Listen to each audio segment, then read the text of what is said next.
shifters, entrepreneurs on the move, with your host, Amanda Barr, bringing you power-packed 15-minute conversations with entrepreneurs who share their stories of shifting in life and business to keep on the move.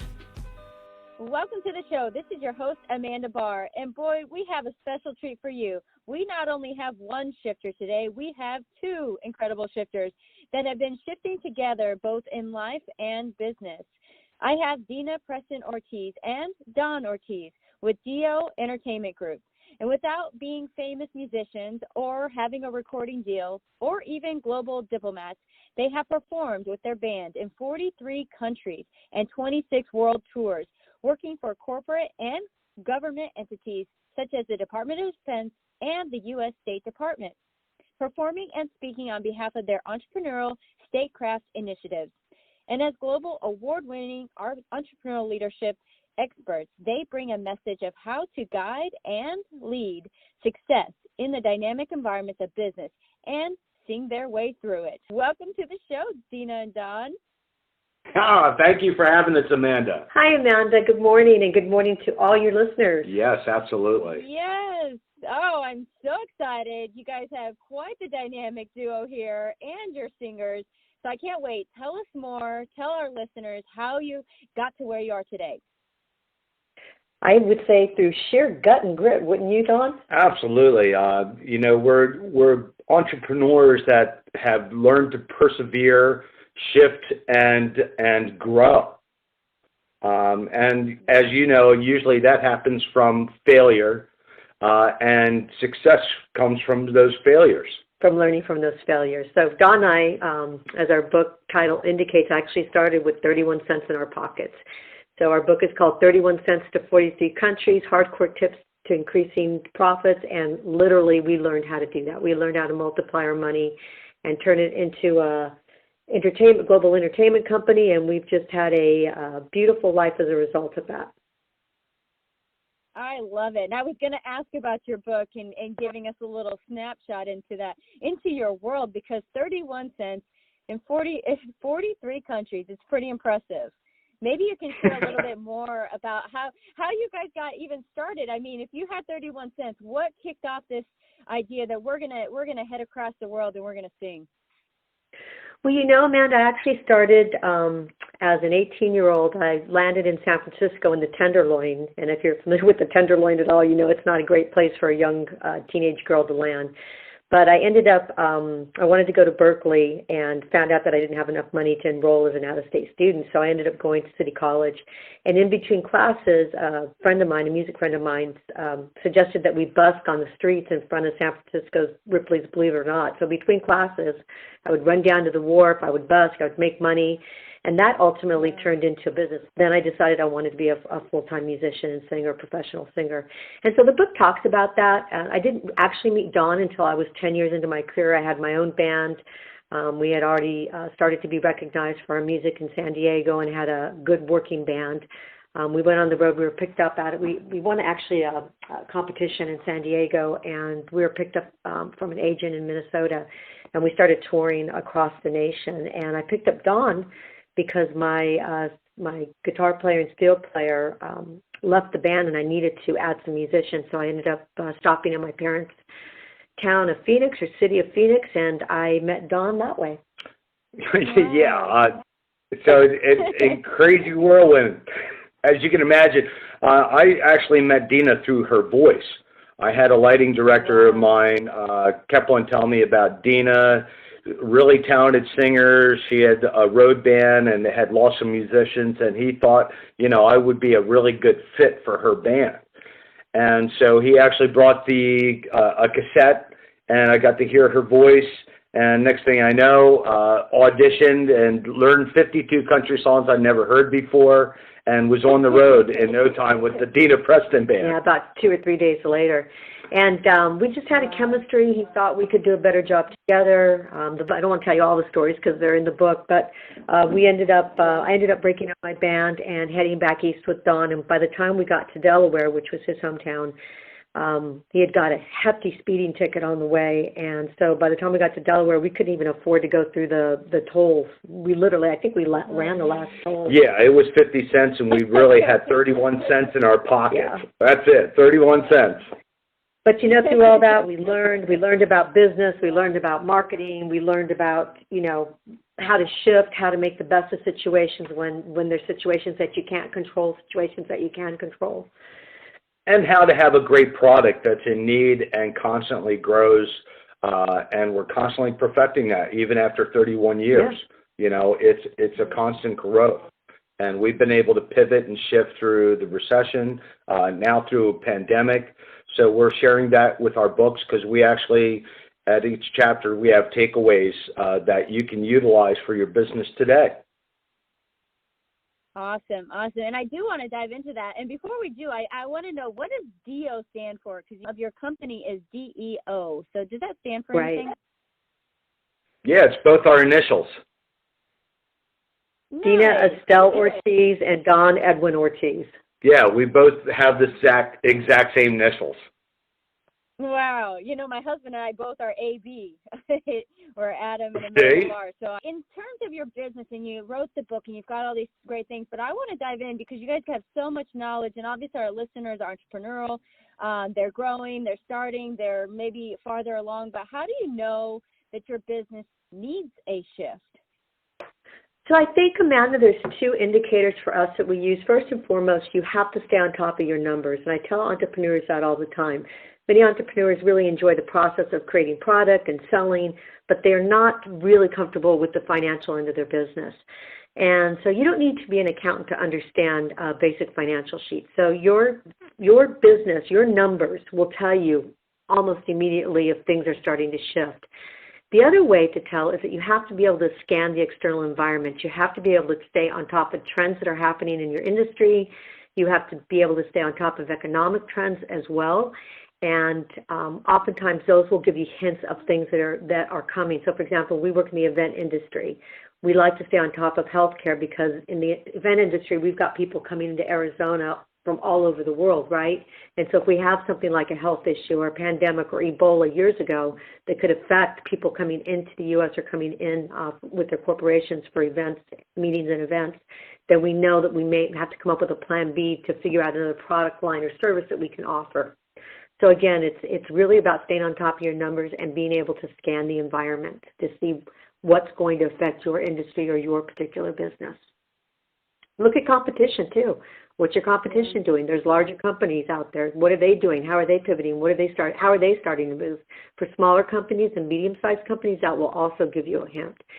Also, you need to look at opportunities. Even though we're in a pandemic, there are opportunities. The tech companies have done very well, and a lot of very creative companies have done well during the pandemic as well. So look for opportunities as well as trying to mitigate some of the challenges that you have to move through. You might be able to come up with new products, new service lines.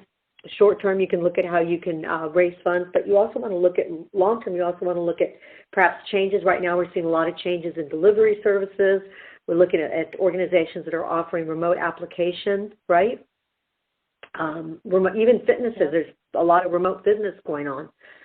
That's generally a tangible thing that you would go to class to do, but entrepreneurs coming up with really creative ways to offer new product lines and services. Exactly. So you just have to learn to shift. I mean, we have a friend of ours that actually has a veterinarian service, and they figured out an app that actually, scans your dog and cat right there in your house, X-ray. And it sends it to the vet, and then they can make a diagnosis. Wow. I mean, yeah, you're right. And in that, I mean, we believe that same thing, that you've got to be able to keep an eye out. And I think that's good, good reminder, Dina. And also, Don, like you're sharing, like there's ways. We just have to be looking for it. Like how, and we got to want it, want to actually. Especially as entrepreneurs, we're really learning to do that right now. Everybody is learning to pivot and shift, which is, you might even just streamline something that you might have a niche on that's actually a great ROI for you. We'll hone in on that. Yeah, we brainstorm. We throw stuff on a piece of paper, and we don't say no at all. Sometimes I'll give Don the eyebrow like, that is a really weird idea. But we put it on the paper because oftentimes it's those weird ideas that you can kind of turn around and make something of it that will give you your competitive advantage, right, that nobody else has. Yeah. Now, I want to know, because you guys have shifted and you have your business and you both sing, but how do you take something that is more like a passion, because I know a lot of people are passionate. I'm passionate about what I do. You've brought your passion and the business world together. Can you talk about how you intertwine those two and how it works for you guys? Absolutely. So in our book, we share that we're musicians and we became professional musicians. We would play music whether you paid us or not, because that's just something we do. If you're a writer, if you're an artist, you're going to do it whether people pay or not. Right. But we loved it so much, we wanted to make a living at it. So one of the things you have to do is you have to hone on your talent. You have to make your talent better. You have to capitalize on your talent. So I had a natural talent to be able to sing, but one of the best things that ever happened to me is when I moved down to San Diego, I had an agent tell me, yeah, you're not good enough to sing professionally. You're missing this, you're missing that. And even though I was heartbroken, right, because I thought I was great, and all your friends tell you you're great, she was right. And I really needed to be trained to be a professional singer. And so it was after I argued with her in my head, I got down to business to make it right. I started calling people in my industry that I knew were, at the top of their fields in terms of singing.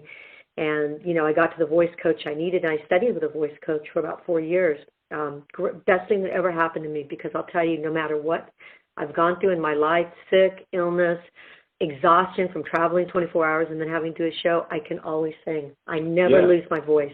I have power in my voice, and that's a result of my training. So again, take your passion and make it better. Educate yourself. Hone in on your talent. And Don's the same way, right? Absolutely. He actually went to Woodstock when he was 9. He was already playing guitar, but listening to Jimi Hendrix for the first time, it was just like a moment of clarity for me musically, that something was happening that was totally different than had happened before, and I just happened to be there when it was happening.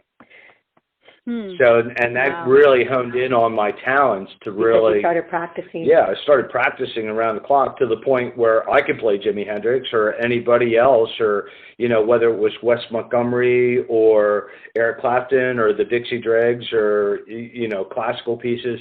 I learned to have a bigger palette of music, so that made it so I could play any style of music and make sure I could do it for a living. So I think what we're trying to say is that you have to use your passion to define your purpose, but then you have to evolve it through talent, mastery, and very focused effort.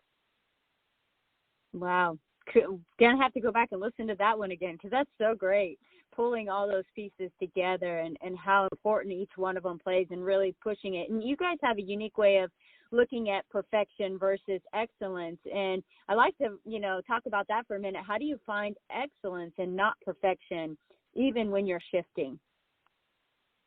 Yeah, well, first of all, so I think I would define excellence as being perfect. And we know that life is not perfect, and you have all kinds of things thrown at you that you always cannot control. So one of the things that we do is we make sure that we diagnose the problem before accepting a condition of risk. So, for example, we want to make sure that we are highlighting the problem and not the symptom of the problem. And that's very important. So if an employee comes to me, or I see an employee being late all the time, you might think that being late is the problem, when in fact being late is probably not the problem. There's probably some circumstances as to why an employee is late all the time. It may be because their car is broken down, they don't have good transportation. If you can diagnose the problem, though, you could help the employee figure out a way to get the car fixed so that they can get to work on time. We then oftentimes will develop alternative solutions for that problem, and then we define the limitations of whatever those solutions are, and then we're going to make a final decision based on the best, the solution that offers the least amount of limitations. And then we always have a backup plan, a plan B. That's just good management, right? Because if you have a backup plan, it's going to help mitigate any negative consequences. We work outdoors a lot. So if we're working outside and doing a concert during a monsoon season, and we make our living doing those, so we need to make sure there's a plan B in place, right? Because if rain happens, we still need to make our money. Our band members still need to make their money. So we have to have something in place where the concert can still go on or something to help us with that. And then the other thing we want to do always is re-engineer resources for value over volume. And Don does this really well because oftentimes when we travel globally, we don't always have the PA systems that we need. Sometimes they're really shoddy production. Yeah, shoddy production, not well done, which can affect our performance. So he has to go in and re-engineer what he's working with to make sure that he gets the most out of that resource and make the best of it. And sometimes that doesn't go very smooth because sometimes they don't understand their own equipment or the limitations or what it can actually produce, because they might only be using it as a DJ system instead of a concert system. So you're taking them out of their comfortable element, and you're also teaching them that their tools are proficient enough to put off a great show without damaging it or causing problems to the system. So you need to know what your resources can do for you, and if you're not sure, then you need to bring in an expert or someone educated that can help you with that. I love that. Know what your resources can do for you. And if I understood correctly, you said diagnose the problems, not the symptoms. Right. That's right. Because most of us, again, back to this is a really simple one. Go back, my employee's late, constantly late. So as business owners, we think the problem is my employee's late. Well, that's probably not the problem. If it's a good employee, especially if it's a good employee, right? So there's probably something else going on. They just don't want to share it with you. So that's when you sit down and you talk to the employee and say, hey, what's going on here? And we actually had an employee that was having problems and kept showing up late to the gig. And we're like, you can't do this. What's going on here? This is not okay. And so you need to allow yourself more time. And it wasn't a time issue. It was actually a work issue. They had other events that they were doing before this. So we just figured out how to make it work. And when it couldn't work, then we needed to find somebody else to do the job. But you've got to get to the problem and not the symptom so you can solve it. Yeah, I like that.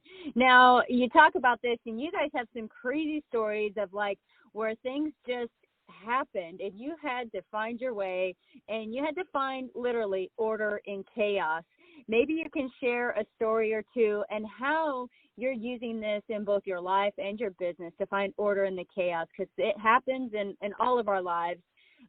If you can give us a glimmer into that realm for you guys, that'd be great. Yes, I think what you're talking about is, I always say to our listeners, imagine yourself flying into the cold mountains of Afghanistan on New Year's Day as leaders of a band of civilian musicians, and nobody knows that you're coming. Literally, nobody knows that you're coming. You're flying into an active theater, right? You have no escort. And when you get there, everybody's looking at you like, what are you doing here? Yeah, who are you guys? Oh, we're the band. No, you're not. Right. And on top of that, we can't get out because you just don't fly in and out of an active military zone. So especially Afghanistan. Yeah, so you're not getting out anytime soon. So at that point, you have to figure out how to make the best of the situation. Because it could be weeks or months before you get out of there.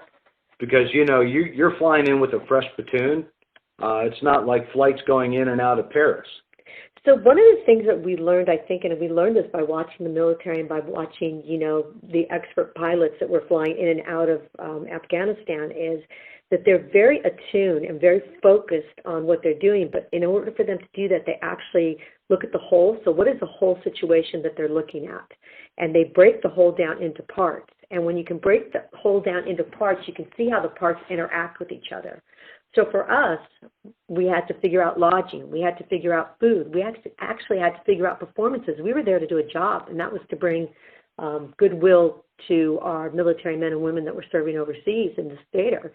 So we had to figure that all out. Yeah, how do we make ourselves useful and valuable for them? So the commander said, hey, what I'm going to do is I'm going to send you guys along all the stands here. I'm going to send you into Kabul, Bagram, Uzbekistan, and Kyrgyzstan. And we literally played our way through the stands. So we did that when we couldn't find good food. When I say good food, so we didn't have to eat rations. We literally made friends with the Jordanian minesweepers who were housed right next door to us in a tent.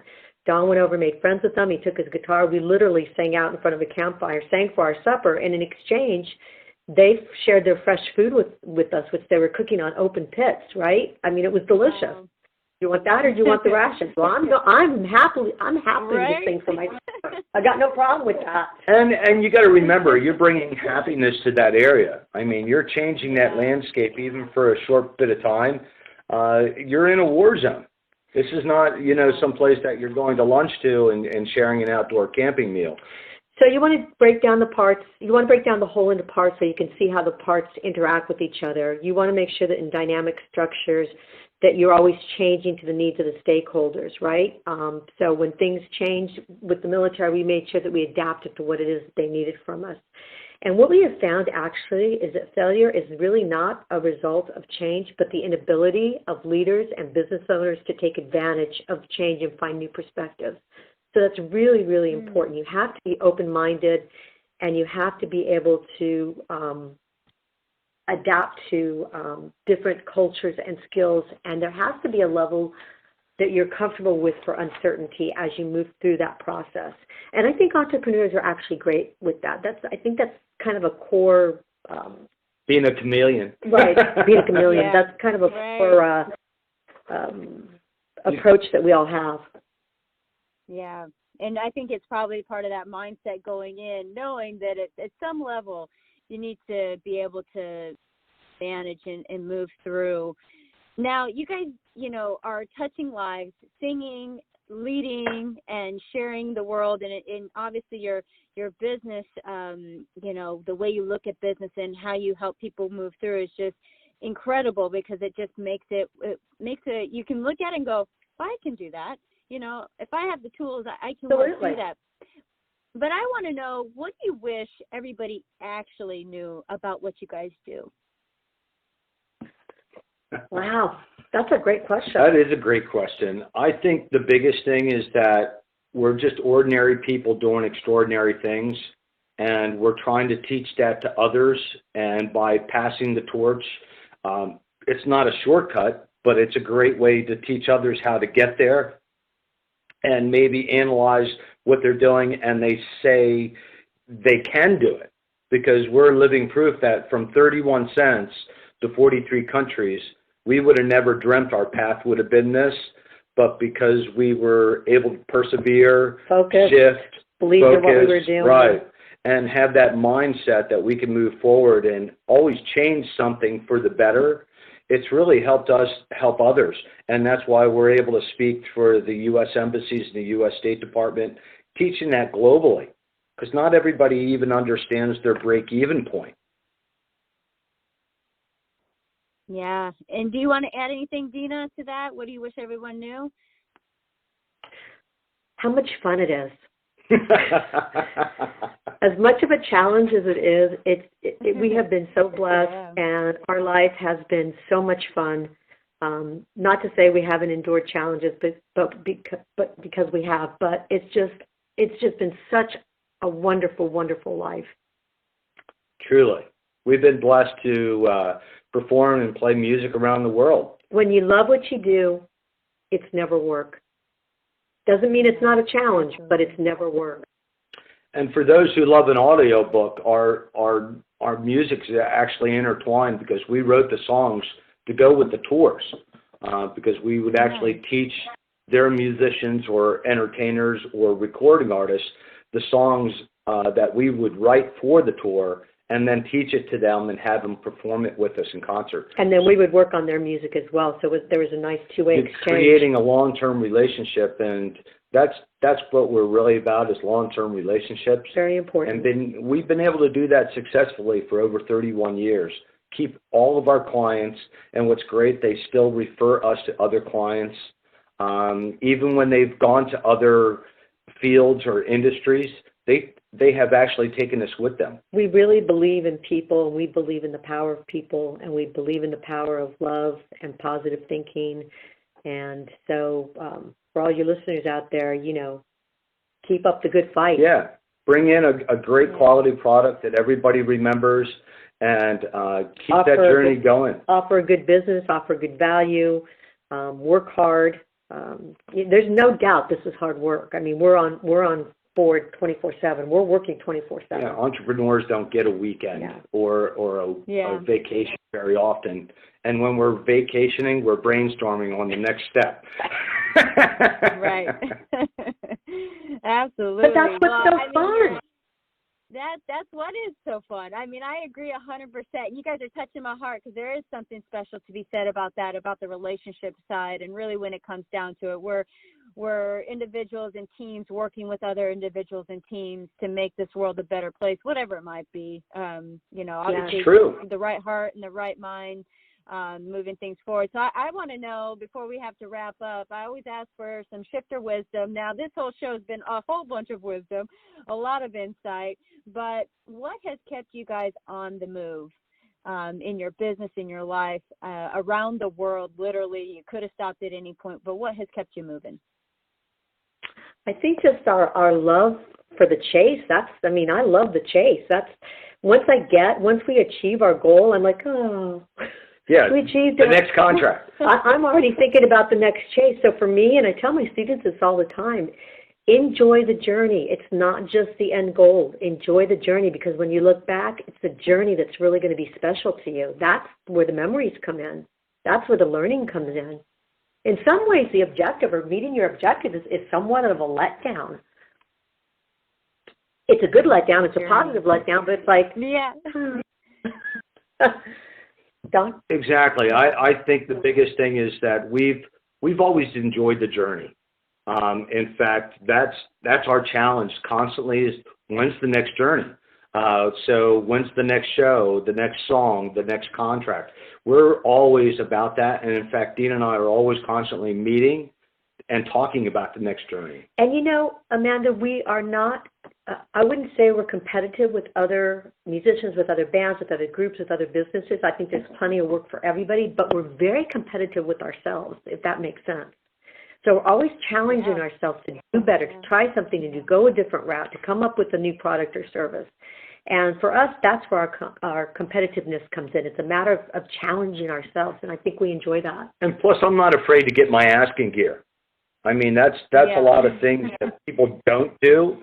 I see that they should. I mean, right now, I mean, you're that far from a yes, that far from a no. And right now, there's a lot of CEOs that are behind their desk, and they don't have a gatekeeper keeping you away right now. You could ask somebody how to do business with them. You might even pick up a long-term contract with that person just because the way you reached out and you were bold enough to ask that question. As long as you're respectful. And if they say no, that's fine too. So oftentimes they have other resources they can send you to. Yeah, they might point you in another direction. I think you should contact this person in this department, and I think we would be a good fit. You just never know. Yeah, it's worth taking the leap and trusting that the best outcome will follow after. I love that. So, I mean, I know that those listening today are probably going to go, how do we get in touch with them? How do we, get their book, listen to their music, find out more about your world and follow you? What's the best way? Well, you can contact us on LinkedIn. It's Don and Dina Ortiz. I know you have a lot of listeners there too. And then DEOspeaks.com is our speaking site, and you can see our book and listen to podcasts like today. And also, then we have our band site, and that's DinaPrestonBand.com. That's DINA PrestonBand.com. And our music is on all your favorite music platforms. We have a YouTube channel. And, of course, you can find us on every media outlet you can imagine. We're out there. And then, of course, don't forget about our book, 31 Cents to 43 Countries, Hardcore Tips to Increasing Profits. And it's the outstanding nonfiction book of the year as well. So we're happy to be that. And we were actually top artist of 2020. Nice. And you can find that in by the Music Observer. So we've had a great year, and to top it off, we've actually have our name on a USO monument, along with the names of Lucille Ball, Mickey Rooney, Jane Russell, and Ann Miller. So it's been a triumphant year, even with the pandemic. Wow. Yeah, you can make a lot of great things happen just by being out there and keeping moving. So, thank you for sharing that. And we are definitely cheering you on. I mean, 100%, you guys are up to great things, still doing amazing stuff. And I can only imagine what's to come as you guys. Thank you, Amanda. You've been a wonderful host. Absolutely. Keep on the move. Yes, absolutely. It's been such a pleasure.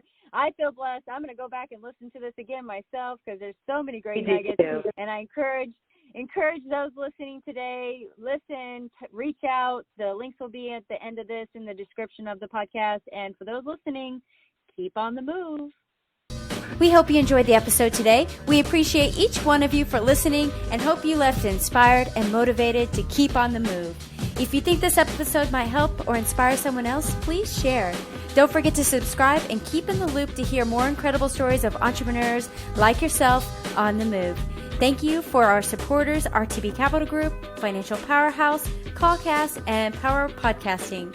Now, get out there and keep on the move.